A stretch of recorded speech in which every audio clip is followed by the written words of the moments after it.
নমস্কার বন্ধুরা, সবাইকে শুভেচ্ছা। আজকে আমি এসেছি একটা গ্রামে। এখানকার লোকজন, এখানকার পরিস্থিতি, মানুষ কিভাবে বসবাস করে, আমি এটাই আজকে আপনাদের দেখাবো। এখানে এসে একজনকে দেখতে পেয়েছি আমরা, দেখি সে কি করছে এখন।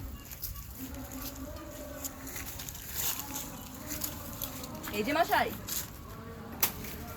কি নাম ছেলে? পরাণ দোলে। কোথায় বাড়ি? বেল পাহাড়ি। কি আছে সেথা? দারিদ্রতা। কি আছে সেথা? দারিদ্রতা। আর কিছু নাই? খিদের বালাই। পড়াশোনা? কেউ করি না। স্কুল আছে? নয় গো কাছে। কত দূরে? তেপান্তরে। মাস্টার কটা? মোটে একটা। স্কুল চলে? গোলে মালে। বাবা আছেন? স্বর্গে গেছেন। মা কোথায়? রোগ সজ্জায়। সংসার চলে? ভিক্ষা পেলে। থাকিস কোথায়? গাছের তলায়। ঝড় বাদলে? ভিজে জলে। ডাক্তারখানা? একটাও না। অসুখ বিসুখ? সব ঝাড়ফুঁক। পূজা পার্বণ? শুধু শালবন।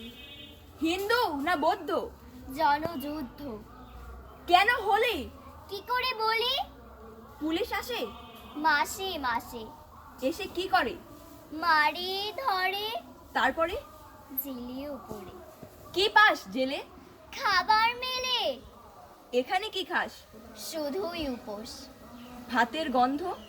6 মাস বন্ধ। বাঁচিস কিসে? সন্ত্রাসে। আচ্ছা আসি, আসবে পরে। এটা বের হবে কাল পেপারে।